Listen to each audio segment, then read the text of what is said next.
नागझरी देवस्थानात वटपौर्णिमेचा भक्तिमय सोहळा. महिलांनी वडपूजन करून मागितले अखंड सौभाग्य. हिंगोली जिल्ह्यातील सेनगाव तालुक्यातील अजेगाव येथील प्रसिद्ध नागझरी देवस्थान महादेव मंदिरात वटपौर्णिमेनिमित्त भक्ती आणि श्रद्धेचं अनोखे दर्शन घडले.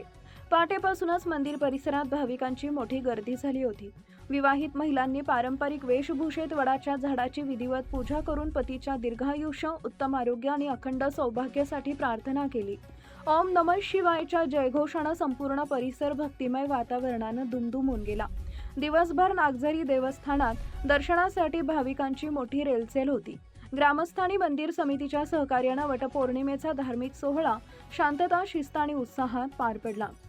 नागझरी देवस्थानातील हा भक्तिमय सोहळा भाविकांसाठी श्रद्धा, परंपरा आणि संस्कृतीचा अविस्मरणीय संगम ठरला.